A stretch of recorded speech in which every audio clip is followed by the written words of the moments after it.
안녕하세요. 마구네드TV입니다. 앞에 소개해드린 계약갱신 요구권의 두 영상은 잘 보셨는지요? 어떻게 이해는 잘 되셨습니까? 사실 Q&A 자료만 보면 대략적인 것은 이해하겠는데요. 임차인 입장에서 보면 그러면 나는 언제까지 갱신 청구를 하면 되지? 임대인 입장에서 보면 그러면 기존 임차인과 어떻게 해야 하고, 그리고 새로운 임차인은 구해도 되는 거야? 또는 집을 어떻게 팔아야 되지? 계약 파기되는 거 아니야? 그리고 매수인 입장에서 보면 그러면 난 바로 실거주 못하는 거 아니야? 그럼 난 어떤 집을 사야 하지? 집 안 보고 사야 하는 건가? 라는 의문이 생길 수 있겠습니다.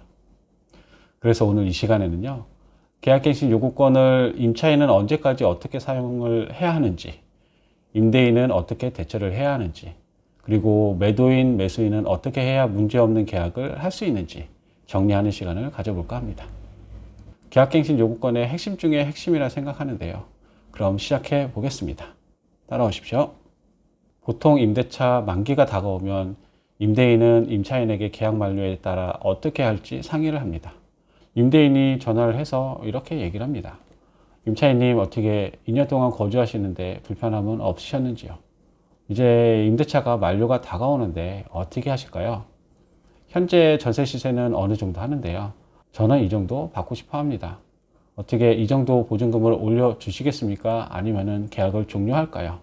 새로운 임차인을 구할까요? 라고 문의를 합니다. 보통 임차인은 임대인의 조건을 보고서 더 연장을 할지 아니면은 이사를 나갈지 결정을 하게 됩니다. 그런데 2년 더 계약을 갱신하고 싶은 임차인에게는 이번 7월 30일부터 생긴 계약갱신 청구권을 사용하여 2년 더 연장을 시킬지, 아니면 기존 방식대로 임대인과 상의하여 전세보증금을 결정하고 2년 더 연장을 시킬지 고민에 빠지게 됩니다. 이 자료는 저번에 설명드린 자료인데요. 임차인은 계약갱신 요구권을 언제까지 행사해야 하나요?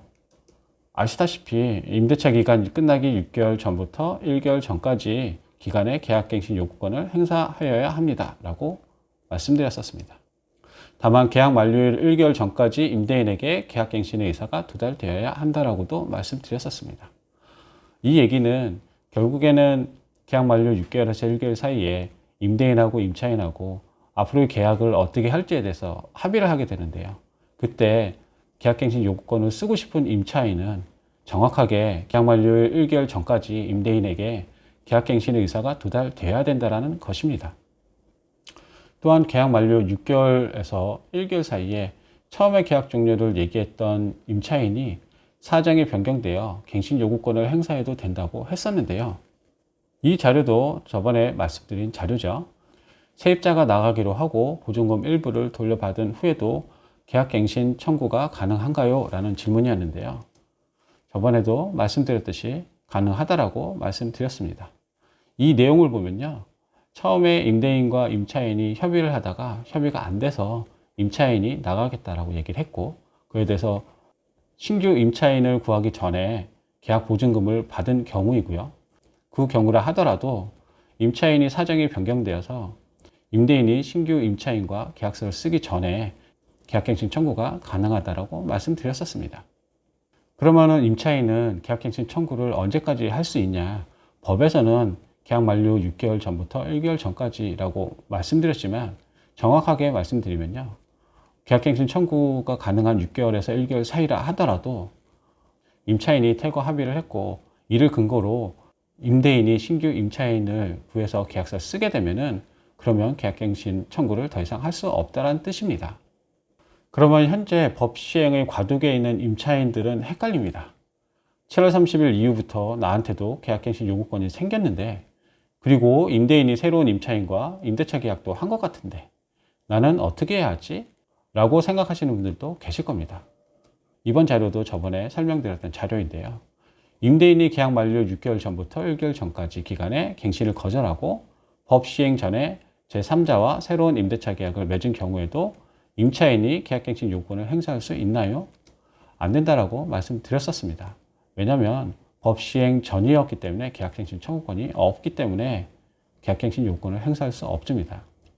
하지만 임대인이 법 시행 이후에 제3자와 계약을 체결한 경우에는 계약갱신 요구권이 부여되며 임대인이 제3자와의 계약 체결을 이유로 임차인이 계약갱신 요구를 거절할 수 없습니다. 라고 설명을 해놨습니다.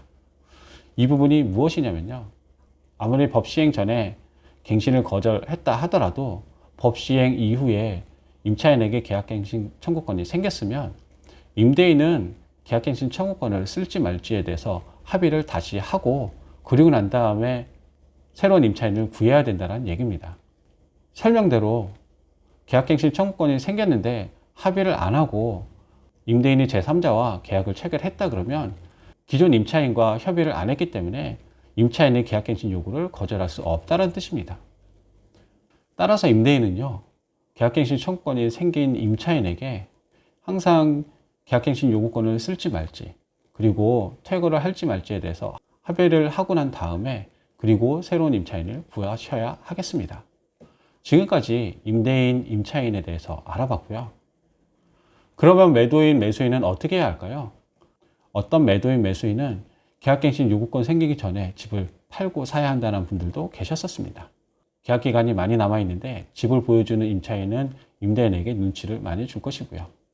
그렇다고 거의 전 재산을 투자하는 건데 집을 안 보고 사는 매수인은 더욱더 없을 겁니다. 집 안 보고 사는 것도 하나의 방법이겠지만 꼭 이 방법만 있는 건 아닙니다. 기존 방법대로 매매해도 될 것 같은데요. 걱정되는 것이 있죠. 혹시나 계약갱신 청구권 때문에 매매 계약이 파기되는 거 아니야? 라는. 집주인이 거주하고 있는 집을 사게 되면 계약갱신 요구권을 신경 안 쓰고 살 수 있겠지만 임차인이 거주 중인 집을 사게 되면 이런 걱정을 하게 되는데요. 임차인이 거주 중인 집을 살 때는 임차인과 꼭 퇴거 합의가 있었는지 확인하셔야 합니다. 매수인이 임차인이 거주 중인 집을 살 때는요, 매도인과 임차인 간에 꼭 퇴거 합의가 있었는지 확인하셔야 합니다. 예를 들어 실거주할 집을 구하려고 하는 손님이 있는데요. 임차인이 거주 중인 집이 마음에 들어서 임대차 종료 시점에 맞춰 입주할 계획으로 계약을 하고 싶어 합니다. 가계약금, 계약금의 일부죠. 가계약금을 넣고 시간에 맞춰 계약서를 쓰고 몇 달 지나 중도금 넣고 그리고 임대차 종료 시점에 잔금 치르고 등기 치르게 됩니다. 등기 치고 난 다음에 소유권이 이전되기 때문에 임차인은 등기 치기 전까지 등기 명의인인 매도인에게 계약갱신 요구권을 행사해도 되는 거 아니야? 라는 오판을 할지 모릅니다. Q&A 자료에서는 이 부분에 대한 명확한 설명은 없었는데요. 그래서 제가 국토부에 이런 부분에 대해서 질문을 했었고, 국토부 상담하시는 분의 답변으로는요, 매도인은 임차인과 퇴거 합의를 했고, 물론 계약갱신 요구권 사용 여부도 확인했겠죠.